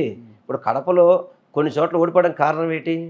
సామాజిక సమీకరణాలు కావచ్చు. అక్కడున్న క్యాండిడేట్స్ ఎవరైతే ఉన్నారో వాళ్ళ సామాజిక వర్గానికి మళ్ళీ పక్కన ఇంకోటి ఎక్కటివ్వడం కాంగ్రెస్ ద్వారా, ఆ ఓట్లు చీల్చిన ద్వారా కూడా కొంత చంద్రబాబు లబ్ధి పొందారనేది ఈరోజు రాష్ట్ర ప్రజలు అనుకుంటున్న వాస్తవం ఇది కూడా. అంతేగాని జగన్మోహన్ రెడ్డి గారు ఎవరిని ఎక్కడ తీసి ఇక్కడ చెల్లని రూపాయిని తీసిపోయి అక్కడ చెల్లించాలని చూస్తే అది వైఫల్యం కాదు. ఎవరెక్కడ జగన్మోహన్ రెడ్డి గారు నా ఫోటోని చూసి మీకు ఓట్లు వేస్తారని ఒక అతిశయోక్తితో ఆయన ఎక్కువ ఆలోచించి మరీ తీసుకెళ్లి మార్పులు చేర్పులు చేయడం కారణం కాదంటారా? ఆయన ఫోటోతో ఓట్లు వేస్తారన్నది వాస్తవం, దాంట్లో తప్పలేదు. ఎందుకంటే ఎవరు గెలిచినా ఆయన బొమ్మ పెట్టి గెలిచేవాళ్ళు. అది అప్పుడు క్యాండిడేట్స్ మార్చాల్సిన పని కూడా లేదు వాస్తవంగా అయితే. కాకపోతే కొన్ని ఆయనకున్న సర్వే రిపోర్ట్స్ ప్రకారం కొన్నిట్లో ఆయన మార్పులు చేసింది వాస్తవం. అది ఇప్పుడు దాదాపు 11 సీట్లు పరిమితమయ్యాం కాబట్టి వాటన్నింటి కూడా బేరీ చేసుకుంటారు. తప్ప ఒప్పు అనేది బేరీ చేసుకుని మేము 2029 ఎలక్షన్స్కి వెళ్తారు. దాంట్లో తప్పేం లేదు దాంట్లో. ఎందుకంటే ఆయన ఒక ఆలోచనతో వెళ్ళారు. వెల్లంపల్లి గారి ఓటమికి బలమైన కారణం ఏమంటారు? అసలు ఓటమికి మొట్టమొదటిగా నియోజకవర్గం మారడం అనేది నా కొత్త నియోజకవర్గం. అది సెంట్రల్ నియోజకవర్గం, నా సొంత నియోజకవర్గం కాదు. నేను పుట్టి పెరిగింది వెస్ట్ కాన్స్టిట్యూన్సీలోనే. నాకు బంధురికం ఉంది నా నియోజకవర్గంలోనే. నాకు స్నేహితులు ఉంది అంతా కూడా ఈ నియోజకవర్గంలో ఉన్నారు. నేను 2009లో 294 సీట్లు పీఆర్పీ పోటీ చేస్తే 18 సీట్లు మరి నేను ఉన్నా కదా వెల్లంపల్లి సీనుగా. 294 సీట్లు పోటీ చేశారు కదా. మరి ఆ రోజు గెలుపుకి మరి ఆ రోజు కనుక పార్టీ స్ట్రాంగ్గా ఉంటే కనుక ఇంకా కొన్ని చోట్ల ఎక్కువ గెలవాల్సిన అవసరం ఉంది. కానీ ఆ రోజు వ్యక్తులు చూసి ఓటు పడింది అనే దానికి ఈరోజు నేను పుట్టి పెరిగింది ఇక్కడ పరిచయాలు కాబట్టి ఇక్కడ నేను గెలవగలిగాను. ఈరోజు నాకు సెంట్రల్ కాన్స్టిట్యున్సీలో ముఖ్యమంత్రి గారు నాకు అక్కడ నువ్వు వెళ్ళాలి పోటీ చేయాలని చెప్పన్నారు. ఒక నాయకుడు చెప్పిన మాట ఇక్కడ పశ్చిమంలో మాట చెల్లుబాటు కాదు, నీ కథ అయిపోయింది అన్నారా? అట్లా ఏం చెప్పలేదు. అక్కడ నువ్వు పోటీ చేస్తే బాగుంటుంది, ఇక్కడ పోటీ చేసి ఎందుకు బాగుండదని, ఇక్కడ మైనార్టీకి టికెట్ ఇవ్వాలని. ఓకే, ఇక్కడ మైనార్టీకి టికెట్ ఇవ్వాలని ఆయన ఆలోచనలో మైనార్టీలకి కొంత ప్రాధాన్యత ఇవ్వాలని ఆలోచనతో ఇచ్చారు. ఎందుకు ఇవ్వాలనుకున్నారు అంటే జనరల్గా మైనార్టీస్ కొన్ని చోట్ల ఇప్పుడు ఆల్రెడీ ఇంతకుముందు గతంలో కూడా ఇక్కడ మైనార్టీలే ఎమ్మెల్యేలు చేస్తున్నారు. సరే, ఇక్కడ మీరు సిట్టింగ్ ఎమ్మెల్యే మంత్రిగా పనిచేశారు, ఉన్న మంత్రి పదవిని పీకేశారు. అప్పటికే కూడా అక్కడికి మార్చారంటే ఒక మాట మంత్రి పదవి పీకేసీ అనడంలో పక్కన పెట్టండి. ఎందుకంటే ఆయన మొట్టమొదటి చెప్పాడు 2.5 సంవత్సరాలే క్యాబినెట్. కరెక్ట్, మిమ్మల్ని తీసి అన్న రాంబాబు గారికో కొలగట్ల గారికో ఇవ్వచ్చు కదా. దానికి ఆయన ఈక్వేషన్స్తో ఆయన డిప్యూటీ చైర్మన్ డిప్యూటీ స్పీకర్ వచ్చి ఉన్నాడు. సరే, దానికి ఎందుకంటే ఆయన ముందే చెప్పాడు పీకేసింది అని మాత్రం అనొద్దు. ఎందుకంటే ఆయన మొట్టమొదటి మా ప్రమాణ స్వీకారానికి ముందే చెప్పాడు 2.5 సంవత్సరాలు అని చెప్పని. కొంతమంది ఉంచుకున్నాడు, అది కూడా చెప్పాడు ఆయన. అనిల్ యాదవ్కు తీసేశారు, కారుమూరు నాగేశ్వరరావుకి ఇచ్చారు. ఒక కాపుని తీసేశారు, ఇంకొక కాపుకి ఇచ్చారు. ఒక రెడ్డికి తీశారు, ఇంకొక రెడ్డికి ఇచ్చారు. ఓకేనా అండి? ఆ పరిస్థితుల్లో మరి ఎందుకు అసలు మిమ్మల్ని తీసేప్పుడు ముగ్గురు ఉన్నారు కదా, మీరు అన్నా రాంబాబు గారు, కొల్లగట్ట గారు డిప్యూటీ స్పీకర్, ఆయన అడగండి, ఫోన్ చేసి అడుగుతాం, చాలా సంతోషంగా స్వీకరించారని. ఏదో ఒకటి ఇచ్చింది దొరికినది చేయాలన్నట్టు మహాప్రసాదంగా స్వీకరించారు. ఆయన మంత్రి పదవి ఆయన వద్దంటారా? అన్నా రాంబాబు గారు మంత్రి పదవి మీద ఆశ పెట్టుకోలేదా? అందుకే ఇది ఆయన అలకపోతే అసంతృప్తికి గురయ్యారు ఆయన.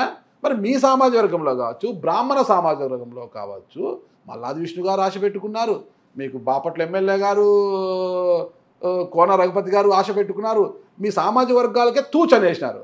అంటే ఏంటి అసలుకి? మరి ఈరోజు చంద్రబాబు నాయుడు బ్రాహ్మణ సామాజిక వర్గాన్ని మంత్రి ఎందుకు ఇవ్వలేదు? ఆ విషయము టీడీపీ చూసుకుంటుంది. ఓకేనా?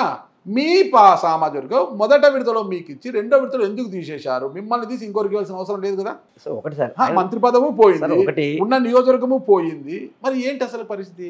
సార్ ఒకటి చెప్తున్నా సార్, నేను నాయకుడు నమ్ముకున్నాను, నాయకుడు మంచి చేస్తారన్న ఉద్దేశంతో మనం ముందు నడుస్తున్నాము. మా నాయకుడు చెప్పిన మాటే నేను పాటించే, దాంట్లో ఎటువంటి ఆలోచన లేదు. దానికి మా సామాజిక వర్గం సంబంధించి ఆయన మంచి ప్రయారిటీ ఇచ్చాడు వైఎస్ఆర్కి. ఎందుకంటే గతంలో గౌరవ రోసయ్య గారు, వైఎస్ రాజశేఖర రెడ్డి గారు ఉండగా వాసవి దేవాలయాలకు మాత్రమే ఎగ్జామ్షన్ ఇచ్చారు. ఈరోజు మా సత్రాలకు కూడా మాకు ఎగ్జామ్షన్ ఇచ్చాడు ఆయన, జగన్మోహన్ రెడ్డి గారు. ఈ విధంగా అంటే ఇదివరకు మా సత్రాలు కూడా ఎండోమెంట్ పరిధిలో ఉండేవి. వాటన్నిటినీ వంశపారపర్యం ఎవరైతే ఉందో వాళ్ళకి ఇచ్చామని చెప్పని జీవో ఇచ్చిన మనిషి మా జగన్మోహన్ రెడ్డి గారు. అదేవిధంగా November 1 అనేది పొట్టి శ్రీరాములు ప్రాణత్యాగ ఫలితంగా వచ్చిన ఆంధ్ర రాష్ట్ర అవతరణ దినోత్సవం. అది చంద్రబాబు నాయుడు గారు November 1 తీసేసి June 2 తెలంగాణ ఆవిర్భావం దినోత్సవం నాడే ఇక్కడ ఇంకో కార్యక్రమం పెట్టేవాడు. కానీ November 1 మళ్ళీ ఆయన వచ్చాక మళ్ళీ పెట్టినవైతే జగన్మోహన్ రెడ్డి గారు. అదేవిధంగా ఆర్య వయసులకు సంబంధించి చింతమణి నాటకం మీకు ఐడియా ఉంటుంది కొంత. అందులో కొంచెం వైఎస్ఆర్ని బాగా ఇబ్బంది పెట్టే విధంగా సుబ్బిశెట్టి సిద్ధామని ఏదో కావచ్చు దాంట్లో ఉంటే దాన్ని దశాబ్దాలుగా నాటకాన్ని రద్దు చేయమని చెప్పని వయసుల దగ్గర నుంచి కోరుకుండేది. దాన్ని రద్దు చేసిన వ్యక్తి జగన్మోహన్ రెడ్డి గారు. అలాగే వయసులకి నామినేట్ పదవుల్లో మీరు చూసుకోండి, మీరు మంత్రి పదవి పక్కన పెట్టండి, దాదాపు 4 కార్పొరేషన్ చైర్మన్లు ఇచ్చాడు. టీటీడీ బోర్డులో 2 ఇచ్చున్నాడు. తర్వాత అనేక దేవాలయాల్లో మెంబర్షిప్లు ఇచ్చాడు. ప్రాతినిధ్యం ఇవ్వకపోలేదు, అందరికి ఇవ్వడం జరిగింది. గతంలో కంటే ఎక్కువ ఇచ్చాడు. కాకపోతే మీరు అన్న దాంట్లో ఒక మంత్రివర్గంలో లేనిదే మనం ఎత్తు చూస్తున్నాము. అలాగే పబ్లిక్ కూడా దాన్ని అదే చూశారనేది నా భావన, ఇప్పుడు నాకు అనిపిస్తుంది భావన. ఆ రోజు జగన్మోహన్ రెడ్డి గారు ఏంటంటే బీసీ ఎస్సీ ఎస్టీలకి మైనార్టీలకి ఎక్కువ % ఇవ్వాలి, అది దాదాపు ఇదివరకు 55% ఉంటే దాన్ని 70%, 75%, 80% పెంచుకుంటూ వెళ్ళాడు. దాంట్లో పెంచేటప్పటికీ మా బోటోళ్ళకి అవకాశం పోయింది.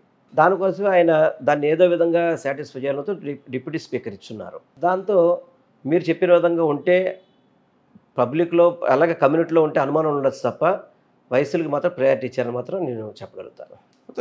నియోజకవర్గం మార్పు వల్ల మీరు ఓడిపోయారంటారా? కొత్త నియోజకవర్గం, తక్కువ సమయం. విజయవాడలో అత్యధిక మెజార్టీ వచ్చింది మీ నియోజకవర్గంలో, టీడీపీకి 60,000 మెజార్టీ. అంటే అక్కడ సామాజిక సమీకరణలు కానీ అదేవిధంగా తక్కువ సమయంలో నేను అక్కడికి వెళ్ళడం జరిగింది. కాదండి, విజయవాడ సెంట్రల్ నియోజకవర్గం పాపం మీ కంటికి గాయం తగిలినా కూడా సానుభూతి కూడా మీ మీద లేకపోయింది పాపం. అది సానుభూతి ఉందా లేదు, రాష్ట్రం అంతా పోతే వెల్లంపల్లిలో ఒకటే గెలవాలేంటి సార్? 11 మంది గెలిచారు కదా, దర్శిలో బూచేపల్లి వీళ్ళందరూ గెలిచారు కదా, మనకు ఉంటే గెలవాలి కదా మనం కూడా. అది సానుభూతి జరిగిందో జరగలేదన్నది అనవసరం. ఇప్పుడు ఇంతమంది 164 మంది ఓడిపోయారు. అదే కనుక 164 గెలిచి 11 మందిలో నేను ఓడిపోయి ఉంటే కనుక నేను అదే బాధపడేవాడిని. ఇప్పుడు 11 మంది గెలిచి 164 మంది ఓడిపోయిన తర్వాత మనం దాని గురించి ఎక్కువగా ఆలోచించడం అనేది 12 అవుతాండే కదండి, బాధ లేదా? ఉంటుంది, ఎప్పుడు కూడా గెలవాలనే ఉంటుంది. గ్యారంటీ గెలవకూడదని ఎవరు ఉండదు. ఓడిపోయారు, నేను ఓడిపోయిన అనడం కన్నా ఒకటిసారి ఆయన ఇచ్చిన టాస్క్ని నేను చక్కగా 3 నెలల్లో ప్రజల్ని కలిశాను, ఎక్కడ ఒళ్ళు దాచుకోలేదు, గెస్ట్గా పనిచేశాను. కానీ ప్రజల నుంచి ఈ తీర్పు వస్తుందని ఎక్స్పెక్ట్ చేయలేదు నేను. అంటే మామూలుగా తీసుకుంటే 2009లో మీరు అంటే 2 నెలల ముందే ప్రజారాజ్యం పార్టీలోకి వచ్చి గెలిచారు. అంటే మీకు 2 నెలలు కాదు సార్, లాస్ట్ రోజు వచ్చాను నేను. లాస్ట్ రోజు వచ్చి గెలిచారు. అంటే మీకు రాజకీయ భిక్ష పెట్టింది ఎవరంటారు అప్పుడు? చిరంజీవి గారు. ఓకేనా.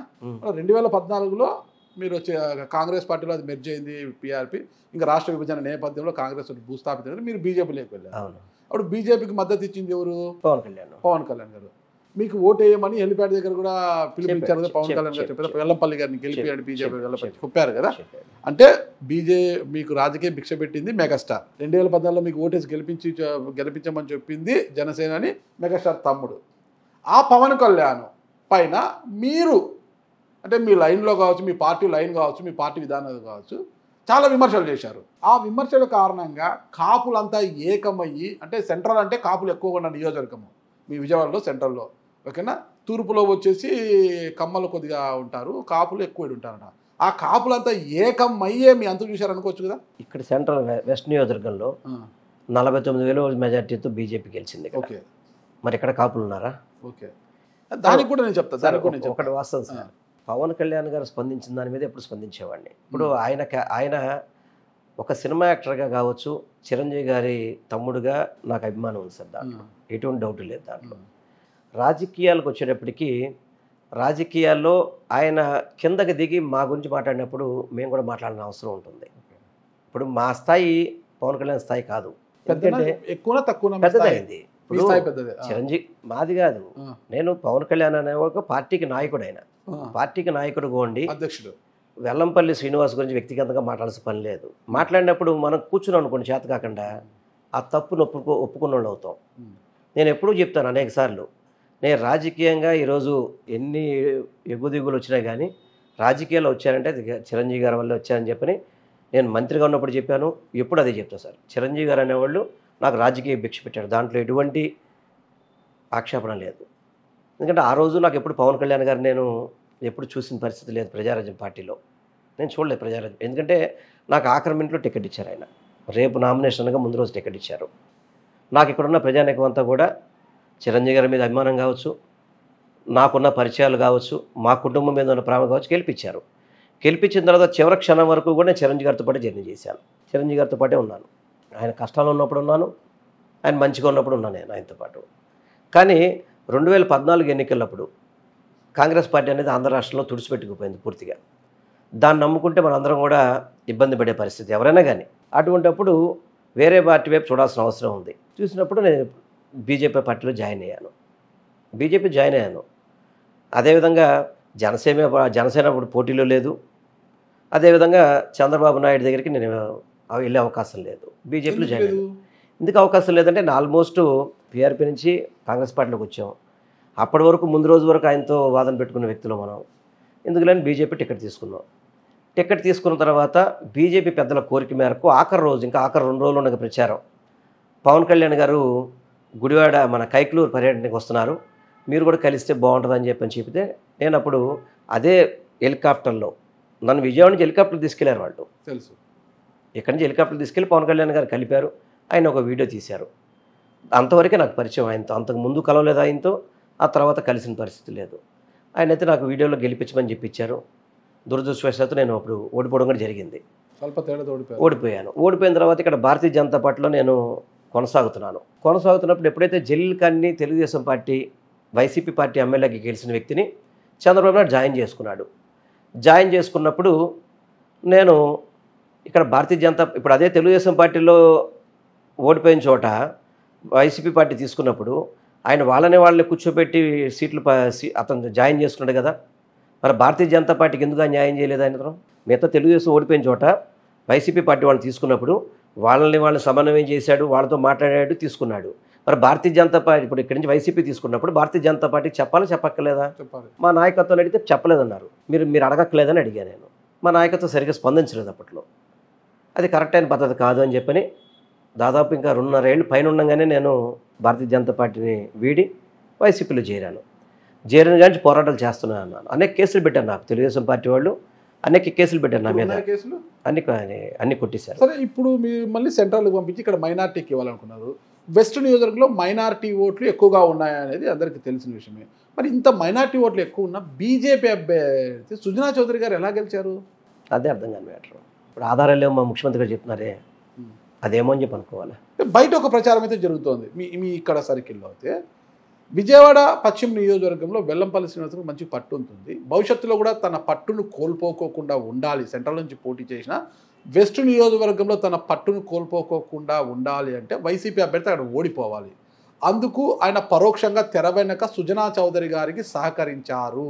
అందువల్ల సుజనా చౌదరి గారికి విజయం కూడా సులువైంది అని అంటున్నారు. ఆ విమర్శలకు మీ సమాధానం? సార్ నేను ఒకటే చెప్తాను సార్. ఏ రోజైతే నాకు జనవరి 2వ తారీఖున అనౌన్స్ చేశారో ఆ రోజు నుంచి నా గెలుపు కోసం నేను కష్టపడ్డా తప్ప ఇక్కడ వేరే వ్యక్తి గెలవాలి, వేరే వ్యక్తి ఓడిపోవాలి అని చెప్పి దుర్మార్గంగా ఆలోచించే వ్యక్తిని అయితే కాదు.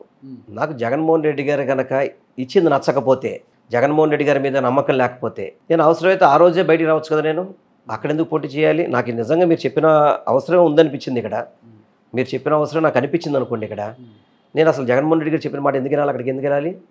ఇక్కడే విభేదించచ్చుగా. నేను విభేదించలేదు. నేనేమి ఇప్పుడు లీడర్ నమ్మాను, లీడర్ నా కోసం న్యాయం చేస్తాడు అనుకున్నాను, నేను నమ్మకం మీద అక్కడికి వెళ్ళాను అంతే తప్ప ఇక్కడ ఇతను ఓడిపోవాలని ఒక్క క్షణం కూడా ఆలోచించలేదు. చెప్పలేదా సార్ నాకు ఇక్కడ పక్షం అయితే బాగుంటుంది, నేను గెలవగలుగుతాను, సెంట్రల్లో నా కొత్త నియోజకవర్గం, నేను గెలవలేను ఏమి చెప్పలేదా మీరు ఆయనకు? చెప్పాను. చెప్తే కాదు, కొన్ని సమీకరణల ప్రకారం ఇక్కడ మైనార్టీకి ఇవ్వాల్సి వస్తుంది, నువ్వు సెంట్రల్లో నువ్వు కూడా గెలుస్తావు, నాది బాధ్యత అంటే నేను చెప్పిన కొత్త నియోజకవర్గం సార్, అది నాకు పరిచయాలు చాలా తక్కువ ఉన్నాయి, అందుకే మళ్ళీ సామాజిక సమీకరణలో కూడా కొంచెం ఇబ్బంది అయితే పరిస్థితి ఉందని కూడా చెప్పా ఆయనకి. లేదు నువ్వు గెలుస్తావు, నువ్వు సర్వే చేసావు, మేము గెలుస్తావు, నువ్వు నా మాట నమ్ము వెళ్ళు అన్నప్పుడు లీడర్ నమ్మి వెళ్ళాను అంతే. నేను అక్కడికి లీడర్ నమ్మి వెళ్ళాను. నేను కష్టమైతే పడ్డాను, ఇంకా గెలుపు ఓటములు మన చేతుల్లో లేని పరిస్థితులు. అదే కనుక నేను వెస్ట్ నియోజకవర్గంలో ఓడిపోయి ఉంటే కనుక నా తప్పు అయ్యేది అది, ఎందుకంటే నా పాలన మీద కానీ పరిపాలన మీద అయ్యేది. అది కొత్త నియోజకవర్గం, నేను కొత్తగా వెళ్ళాను, నా కష్టం నేను పడ్డాను, కానీ దేవుడు నాకు సహకరించలేదు. జిల్లా అధ్యక్ష బాధ్యతల నుంచి మీరు తప్పించి సామాన్య ఉదయభాను గారికి ఇవ్వాలనేది కూడా ఒక ప్రచారం జరుగుతుంది. మంచి సార్. ఇప్పుడు సార్ ఒకటి నేను చెప్పాక ప్రస్తుతానికి కొద్ది రోజులు రాజకీయాలకి, ఎందుకంటే 15 ఏళ్ళు చేసి అలసిపోయి ఉన్న ఇబ్బంది లేదు. మా జగన్మోహన్ రెడ్డి గారు ఏ నిర్ణయం తీసుకుంటే ఆ నిర్ణయం మంచిదని అని భావిస్తాను నేను. 2009లో ప్రజారాజ్యం, 14లో బీజేపీ, 19లో వైసీపీ, 24లో మళ్ళీ వైసీపీ, 29 నుంచి కూడా వైసీపీనే ఏమన్నా మళ్ళీ 100%. దానికి ఏం డౌట్ దానికి డౌట్ ఎందుకుంటారు మనకి? ప్రమాణం చేయగలరా? ఎందుకు చేయాలి ప్రమాణాలు? అంతేనా? ఎందుకు చేయాలి ప్రమాణాలు అంటారు? ఇప్పుడు ప్రధాని అమ్మవారిని పూజిస్తారు, అమ్మవారి ప్రమాణంగా చెప్తాను తప్పు చేయలేదన్నారు కదా, అమ్మవారి సాక్షిగా 2029లో జగన్ గారు వెంటనే నేను ఉంటానని గట్టిగా చెప్పగలరా? సార్ ఒకటి వాస్తవం, నేను కంటికి దెబ్బ తగిలినప్పుడు పవన్ కళ్యాణ్ లాంటి వ్యక్తి నన్ను కించపరిచినప్పుడు దానికి నేను ఇప్పుడు ఆధారం చూపెడతానికి ఈ రోజు చూపెట్టలేను. కన్ను దెబ్బ తగ్గిపోయిన తర్వాత దెబ్బ తగిలిందంటే చూపెట్టలేను కాబట్టి ప్రమాణ స్వీకారం చేసాం. అదే రేపు మీరు 2029 తర్వాత వచ్చి మాట్లాడండి, అప్పుడు చూద్దాం దానికి నష్టం ఏముంది మీకు. ఆ రోజే మీకు సమాధానం చెప్తా. రోజు మీకు మంత్రిగా ఉన్నప్పుడు వెల్లంపల్లి శ్రీనివాస్ గారు అంటే ఒక మర్రి చెట్టులా మారిపోయారు. చుట్టూ ఏ మొక్కను కూడా మొలవనీయకుండా చేశారు, ఏ ఒక్కరిని ఎదగనీయకుండా చేశారు. అందుకే ఈరోజు దానికి ప్రతిఫలంగానే ఈ ఓటమి కూడా అనేవారు కూడా లేకపోలేదు. నేను వెస్ట్ నియోజకవర్గంలో ఉన్నాను, మీరు చూసుకోండి. రాష్ట్రంలో ఇవ్వలేనన్ని నామినేట్ పోస్టులను తెచ్చుకోగలిగాను. మర్రి చెట్టుగా ఉంటే వేరే వ్యక్తిని ఎవరిని ఎదగనివ్వరు. అంటే పవర్ లైన్ కార్పొరేషన్ కార్పొరేషన్ కాదు, మేయర్, నగర మేయర్ ఎక్కడ తీసుకొచ్చారు? నగర మేయర్ ఓసీ జనరల్ అయితే బండి పుణ్యశీల తొలి నుంచి ఆమెను తప్పించి రాయన భాగలక్ష్మి, బీసీకి సమాజం చెందిన రాయన భాగలక్ష్మి తెచ్చి కూర్చోబెట్టారు.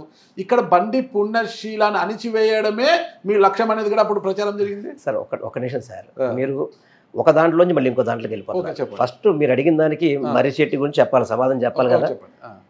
రాయన భాగ్యలక్ష్మి గారు ఇప్పుడు 3 నియోజకవర్గాలు ఉన్నాయి, మా నియోజకవర్గం మేయర్ తీసుకోవాల్సిన పని లేదుగా, మరి మేము ఎందుకు తీసుకున్నాం? అంటే మర్రి చెట్టు అయితే మరి మేయర్ అయితే నాకంటే పెద్ద చెట్టు అవుతారు వాళ్ళు. ఓకే. ఆ రోజు ఎమ్మెల్యేగా ఈరోజు మరి మేయర్ కూడా ఈరోజు నాకంటే పెద్ద పొజిషన్ ఉంటారు కదా. దుర్గగుడి చైర్మన్ మేమే తీసుకున్నాం కదా. దాంట్లో సార్ డమ్మీ చైర్మన్ కాదు, పక్కన పెట్టండి, వేరే డమ్మీ చైర్మన్ అనేది. తర్వాత విశ్వభామన్ కార్పొరేషను, మా జైన్ కార్పొరేషను, మైనార్టీ కార్పొరేషను, అనేక రకాలుగా కార్పొరేషన్ చైర్మన్లు అన్నీ కూడా నేను తీసుకోగలిగాను. అంటే మీరు అడిగిన దాంట్లో తప్పు అనేదానికి ఇది ఒక ఎగ్జాంపుల్. ఎవరు కూడా ఇన్ని చైర్మన్లు తీసుకున్న పరిస్థితి ఏ నియోజకవర్గంలో కూడా లేదు. ఈ చైర్మన్లలో ఏ ఒక్కరికైనా వాళ్ళు ప్రయోజనం కలిగించారా, సహాయపడ్డారా, ఏమైనా చేయగలిగారు? ఒక్కటి చెప్పండి, మీరు ఒక్కటి చెప్పండి సార్. ఇప్పుడు జైన్ కార్పొరేషన్ ఉంది. జైన్ కార్పొరేషన్లో మా మనోజ్ కోటార్ అనే అతను జైన్కి సంబంధించి అనేక సర్టిఫికెట్ ఇష్యూస్లో అతను చొరవ తీసుకోవడం వల్ల వాళ్ళందరూ మైనార్టీ కింద రావడం జరిగింది. మైనార్టీలో ఆల్రెడీ ఉంది, గతంలో ఉండేది, కానీ సరిగ్గా వీళ్ళకి మైనార్టీ సర్టిఫికెట్ లేకపోవడం చాలా నష్టపోతున్నారు. ఇతను కార్పొరేషన్ చైర్మన్ అవ్వబట్టి ఇక్కడున్న జైన్స్ అందరికీ కూడా మైనార్టీ సర్టిఫికేట్ తీసుకొచ్చి అనేక రకాలుగా ప్రభుత్వ సహకారాలు అందించాడు. మైనార్టీ కార్పొరేషన్ ద్వారా, ఫైనాన్స్ కార్పొరేషన్ ద్వారా అనేక మందికి లోన్స్ కావచ్చు, మైనార్టీ ఇష్యూస్లు బోర్డు చేశారు.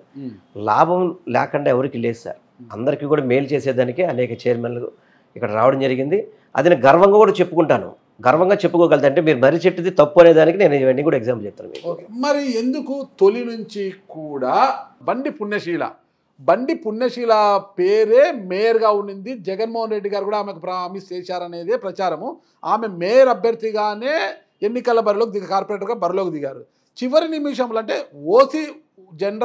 ఓసీ ఉమెన్ అయితే మీరు రాయన భాగ్యలక్ష్మిని ఎందుకు తీసుకొచ్చారు? ఒక బీసీ సమాజ వర్గం చెందిన రాయన భాగ్యలక్ష్మికి ఎందుకు తెచ్చారు? ఎందుకు బండి పుణ్యశీలను పక్కన పెట్టించారు? సార్ ఒక్కటి సార్, పుణ్యశీల అనే ఆమె ఫస్ట్ నుంచి ఫ్లోర్ లీడర్గా పనిచేసింది, పార్టీకి సిన్సియర్గా పనిచేశారు, దాంట్లో ఎటువంటి డౌట్ లేదు. కానీ మా ముఖ్యమంత్రి గారు నా దగ్గరే కాదు, ఒక్క విజయవాడ నగర మేయరే కాదు, ఓసీ చోట్ల బీసీకి ఇచ్చిన పరిస్థితులు మీరు చూసుకోండి. కావాలి ఆయన బీసీ మహిళకి ఇవ్వాలనేది డిసైడ్ చేశాడు.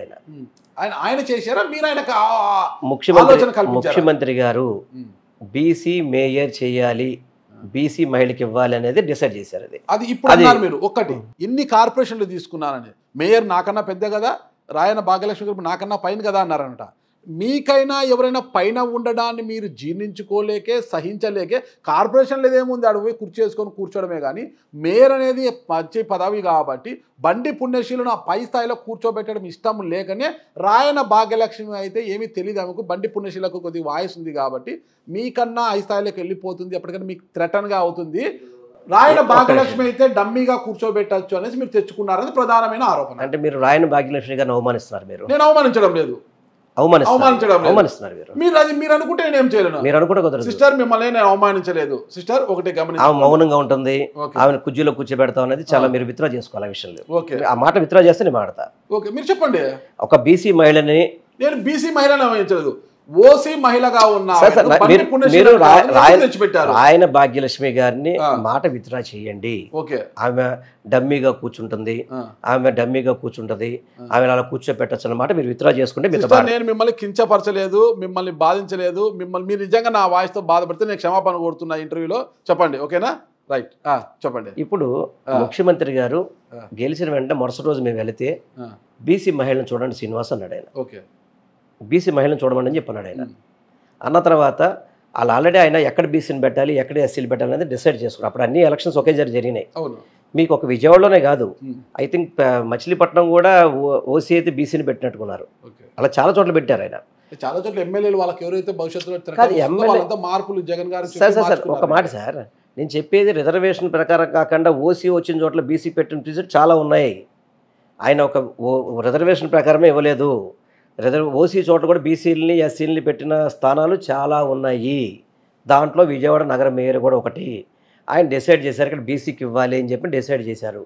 అప్పుడు పేరులో నేను కూడా అప్పుడు బీసీలు అయితే నగరాలు అయితే నాకు ఇక్కడ మా కాన్స్టిట్యూన్సీలు ఎక్కువ ఉన్నారు, మాకు నగరాలకు అవకాశం అని చెప్పి అడిగాను నేను. బీసీ అయితే ఓసీ అనుకో ఆయన చెప్పి, ఇప్పుడు ముఖ్యమంత్రి గారే ఆఖరికి నిర్ణయం తీసుకునేది ఎవరు? నేను తీసుకుంటారా ఏంటి? మేము మా సలహా చెప్పగలుగుతాం, ఏదంటే సలహా కాదు, మా రిక్వెస్ట్ అడుగుతాం ఆయన్ని. దాంట్లో ఆయన బీసీ అన్నప్పుడు మా నగరాల సామాజిక వర్గానికైతే మాకు ఇక్కడ నగరాలు పెద్ద ఎత్తున ఉన్నారు, కాన్స్టిట్యున్సీకి ఉపయోగపడుద్దని అనగానే ఓకే గో హెడ్ అన్నాడు ఆయన. అంతే తప్ప ఓసీ చోట బీసీ పెట్టమని నేను అడగల. ఆయన బీసీ చెప్పాడు కాబట్టి బీసీలో ఛాయిస్ వచ్చింది నాకు. ఆయన మల్లాది విష్ణు వేరే పేరు కూడా ఆయన కూడా సజెస్ట్ చేశాడు బీసీలో. చేసినప్పుడు నేను అడిగిన దానికి సరే సీను అడిగాడు కదా అని చెప్పి ఉద్దేశంతో ఇమ్మన్నారు తప్ప వేరే దాంట్లో పుణ్యశీల అనేది నా సిస్టర్, నా సోదర సమానురాలు, గుర్తుపెట్టుకోండి. ఆమెను తొక్కాలి ఎక్కాలి అనేది ఆలోచన నాకేం లేదు. నా చెల్లి లాంటిది అమ్మాయి. ఆ తర్వాత నేనే కదా ఆమె తీసుకెళ్ళి ఏపీఐడిసి ఇచ్చింది, తీసుకెళ్ళి సీఎం గారికి తీసుకెళ్ళదు ఆమెని, తీసుకెళ్ళి ఏపీఐడిసి చైర్మన్ కూడా ఇప్పించే కదా. అప్పుడు నాకు కూడా ఏపీఐడిసిలో కొన్ని పనులు వెంటనే ఆమె చేసి పెట్టేది నాకు. అటువంటిది ఏం లేదు. ఆమె తొక్కాలి ఆమె తీసుకెళ్ళాలనే ఆలోచన మాత్రం మీ భావం తప్పనేది మాత్రం నేను మీకు చెప్తాను. ఇండస్ట్రియల్ డెవలప్మెంట్ కార్పొరేషన్ పదవి రావడంలో మీ పాత్ర అయితే ఉంది అంటారు. నేను తీసుకెళ్ళా కదా వాళ్ళ ఫ్యామిలీని తీసుకెళ్ళి ముఖ్యమంత్రి గారు చెప్పి ఆల్రెడీ అన్న పాప మన చెల్లమ్మ ఈ విధంగా మేయర్ ఎక్స్పెక్ట్ చేసింది, మీరు బీసీ సమాజంలో పోయిందంటే తీసుకురా సీను అమ్మాయికి వేరే కూడా ఇద్దామన్నారు, తీసుకొచ్చాము. తీసుకెళ్ళి పుణ్యశ్రీ గారు మీరు ఏమైనా బాధపడుతుంటే దాన్ని పక్కన పెట్టేయండి. మీకు పోస్ట్ రావడంటే ఇండస్ట్రియల్ డెవలప్మెంట్ కార్పొరేషన్ పదవి రావడంలో మీ అన్న వెల్లంపల్లి శ్రీనివాస్ గారు చాలా కృషి చేశారు. మాట అదే మళ్ళీ మీరు కూడా నేను కూడా చేయడంలో సహకరించాను తప్ప కృషి చేశారు సహకరించారని చెప్తున్నా నేను. కృషి చేశారు అది గమనించండి. మీరు నాకు తెలిసి మీరు ఏదో గతంలో బాధపడినట్టున్నారు, మీకు మేయర్ పదవి రాకుండా అన్న చేశారు. మీ ఇంటర్వ్యూలో కూడా ఆమె ఇబ్బంది పెట్టారు చూసాను నేను. అది కూడా అదే ఆ అన్ననే మీకు ఆ పదవి రావడానికి కూడా కృషి చేశారు, ఆయన కూడా సహకరించారు. ఇది గమనించండి బండి పుణ్యశీల గారు. ఓకేనా, అది చెప్పానంటే ఎందుకంటే ఆమెకు బాధ ఉన్నట్టుంది, నా ఇంటర్వ్యూలో నేను చూశాను కాబట్టి అందుకే నేను క్లారిటీ ఇస్తున్నాను ఆమెకు. ఓకేనా, ఇంకా ఈ విషయాలు మనం పక్కన పెట్టేసి సరే, ఇంకా వాళ్ళది పక్కన పెట్టేసి మనం అమ్మవారి గుడిలో వెండి సింహాలు మాయమైపోయినాయి అనేసి పెద్ద గగ్గోలు జరిగింది అన్నప్పుడు. వెండి సింహాల దొంగ అది ఇది అనేసి గతంలో జనసేనలో ఉన్న పోతిన వెంకట మహేష్ గారు మీ మీద చాలా విమర్శలు చేశారు. ప్రొద్దున లేస్తే మీ పైన విమర్శలు చేయడమే అన్నట్టుగా సాగింది అప్పుడు అంతా కూడా. ఏమైనా ఆ సింహాలు ఇంతకీ దొరికినాయి తర్వాత మళ్ళీ ఓకే ఎక్కడికి పోయాయంట, ఇంతకీ ఎవరు తీసుకెళ్లారంట? దొంగలు పట్టుకున్నారు. అది కోవిడ్ టైము. కోవిడ్ టైంలో రథం ఓపెన్ ప్లేస్లో ఉండేది అప్పట్లో. అది జనరల్గా అప్పటి వరకు రథం మామూలుగా అలా ఉంటే ఎవరు వచ్చినోళ్ళు కాదు, ఏం లేదు. కోవిడ్ టైం కాబట్టి జనాభా ఇదివరకు జనాభా ఉన్నప్పుడు ఏమి జరిగేది కాదు. అది కోవిడ్ టైంలో ఎలా జరిగిందో అక్కడ సీసీ కెమెరాలు కూడా సరిగ్గా పర్యవేక్షణ లేదు దాంట్లో. కానీ దాన్ని పోలీసులు పట్టుకున్నారు, అతని దగ్గర వెండి రికవరీ చేశారు. అప్పుడున్న సెక్యూరిటీ దగ్గర ఎవరైతే ప్రైవేట్ సెక్యూరిటీ కూడా ఉండేది వాళ్ళ దగ్గర రికవరీ చేశారు. అతను శిక్ష పడింది కూడా అతనికి పట్టుకున్నారు, శిక్ష కూడా పడింది అతనికి. మరి మిమ్మల్ని ఆ రోజు ఒక దొంగలాగా పోలుస్తూ కామెంట్స్ చేసిన పోతిన వెంకట మహేష్ తిరిగి మీ కండువా కప్పుకున్నారు. ఆయన తప్పు ఒప్పుకొని మా దగ్గరకు వచ్చాడు అనుకుంటున్నాను. తప్పు ఒప్పుకొని మీ దగ్గర తప్పు ఒప్పుకున్నాడు పార్టీలో కాదు సార్. ఇప్పుడు ఆయన ఇప్పుడు మమ్మల్ని అయితే అన్న వ్యక్తి మా దగ్గరకు వచ్చాడు అనుకో, అది తప్పు, అది తప్పు కాదనక మా దగ్గరకు వచ్చింది అతను. అక్కడ న్యాయం జరగలేదు కాబట్టి ఇక్కడికి రావాలి, ఇక్కడ వైసీపీ అధికారంలోకి వస్తుందేమో, ఇక్కడ వస్తే ఏదో న్యాయం చేసుకోవచ్చు అనే ఉద్దేశంతో వచ్చారనుకోవచ్చు కదా. తెలియదు. ఇప్పుడు అంటే వచ్చే ముందు మీతో సంప్రదించారు, మీతో మాట్లాడలేదు? నేను అసలు ఈ నియోజకవర్గం లేనప్పుడు నేను సెంటర్లో ఉన్నా. నేను ఆయన వెస్ట్ కాన్స్టిట్యూన్సీకి సంబంధించిన నాయకుడు అతను, నేను సెంటర్లో ఉన్నాను. అతను అక్కడ జాయిన్ అయినంత వరకు నాకు తెలియదు ఆ విషయం. తెలియదు. సరే ఎవరైనా కానీ ఇప్పుడు అంతకుముందు గతంలో జగన్మోహన్ రెడ్డి గారి మీద నా మీద అందరి మీద ఆయన మాట్లాడిన వ్యక్తి. సరే అవన్నీ ఆయన తెలుసుకున్నాడు కాబట్టి వచ్చాడని చెప్పి అనుకున్నాను నేను. అది ఎందుకంటే గతంలో మీరు టీడీపీకి వెళ్ళాలంటే అప్పటి వరకు ఆయనతో పోరాటం చేసామంటే అక్కడ టీడీపీలోకి వెళ్ళలేక నేను బీజేపీలోకి వచ్చానన్నారు మీరు మాట. అది కాదు. కానీ చివరి వరకు కూడా జగన్మోహన్ రెడ్డి గారి మీద మీ మీద ఒంటి కాలుతో వేసి కామెంట్స్ చేసిన పోతిన వెంకట మహేష్ మళ్ళీ మీ పార్టీలోకి వచ్చారు. అది ముఖ్యమంత్రి గారి నిర్ణయం. అది ఇప్పుడు ఆయన మీరు ఎంత సెంట్రల్కి పోయినా బెస్ట్ నియోజకవర్గంలో గెలిచిన మీరు సిట్టింగ్ ఎమ్మెల్యే అప్పటి వరకు కూడా, అంటే మీ యొక్క పర్మిషన్ లేకోకుండా మీకు సమాచారం ఇవ్వకుండానే చేసుకున్నారు. నాకు తెలియదు అసలు ఆయన జాయిన్ అయిన వరకు నాకు తెలియదు అసలుకి. ఏమైనా ఫీల్ అయ్యారు అప్పుడు? నాకు మాట కూడా చెప్పలేదు అనేసి. ఇప్పుడు నాయకుడికి మంచి అనిపించినప్పుడు తీసుకుంటారు. దాంట్లో మనం పాజిటివ్గా పోవాలి తప్ప దాంట్లో నెగిటివ్ ఆలోచించుకుంటే మన రాజకీయాల్లో విషయంలో పెద్ద ఎత్తున రాద్ధాంతమే జరిగింది కదా. సార్ దేంట్లో రాద్ధాంతం జరిగినా నాయకుడు అన్ని మంచి చూస్తాడనే ఆలోచనతో నాయకుడిని నమ్మి ముందుకెళ్తాం కాబట్టి దాని గురించి ఆలోచించే పరిస్థితి ఉండదు మనం. ఇప్పుడు సరే మీరు సెంట్రల్ నియోజకవర్గ ఇన్ఛార్జ్ అయినప్పటికీ కూడా పశ్చిమ నియోజకవర్గంలో ఉన్నారు. ఇప్పుడు పోతిన వెంకటేష్ మీకు రిలేషన్ బాగానే ఉందా? వైఎస్ఆర్సీపీ పార్టీ వాళ్ళందరితో బాగుంటుంది నేను. అంతే వ్యక్తిగతంగా పోతిన వెంకట మహేష్ ఎవరైనా కానీ వైఎస్ఆర్సీపీ పార్టీ అంటేనే ఇక ఆటోమేటిక్గా అందరితో బాగుంటుంది ఆయన. ఇప్పుడు జగన్మోహన్ రెడ్డి గారు బీసీలకు అంటే సోషల్ ఇంజనీరింగ్ అనే ఒకటి తీసుకొచ్చారు కాబట్టి బీసీలకు ఎక్కువ ప్రాధాన్యత ఇస్తారు అనుకుంటే 2029లో విజయవాడ పశ్చిమ నుంచి పోతిన వెంకట మహేష్ని తెర మీదకి తీసుకొచ్చే అవకాశం ఉంటే అప్పుడు మళ్ళీ మీ పరిస్థితి ఏంటి? సరే ఇంకా 5 ఏళ్ళు ఉంది. 5 ఏళ్లలో ఎన్ని మార్పులు ఉంటే ఎవరికి తెలియదు. ఈ సీట్లు కూడా పెరిగే అవకాశాలు ఉన్నాయి. ఇప్పుడు ఇంకొక 50 సీట్లు పెరుగుతాయి అంటున్నారు కదా. తెలంగాణ ఆంధ్ర రాష్ట్రం విడిపోయినప్పుడు ఆ చట్టం 2026లో మనకి పెరగాల్సిన అవసరం ఉంది. పెరిగినప్పుడు అందరికీ అవకాశం వస్తుందేమో నేను అనుకుంటున్నాను. బయట ఉన్న ప్రచారం ఏంటంటే మరి నెక్స్ట్ ఎలక్షన్స్లో వెల్లంపల్లి సీనన్న పోటీ చేస్తారా, లేదంటే రిటైర్మెంట్ తీసుకుంటారా, తీసుకొని ఫ్యామిలీ కోసం హ్యాపీగా ఉండిపోతారా, ఇంకేం కావాలి మంత్రి అయ్యాడు కదా ఇంకేం కావాలి ఆయనకు అనేది కూడా ఉంది. వాళ్ళకి మీరు ఏం చెప్తారు అసలుకి? సార్ ఇప్పుడు దేవుడు అవకాశం ఎలా కల్పిస్తే అలా చేస్తాం.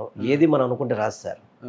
నేను వ్యాపార కుటుంబంలో పుట్టాను, వ్యాపారం చేసుకుంటూ రాజకీయాలకు వచ్చాను. రాజకీయ వేరు, వ్యాపారం వేరు. చెప్తున్నా సార్, వ్యాపారాల్లోంచే డైరెక్ట్గా రాజకీయాలకు వచ్చాను నేను.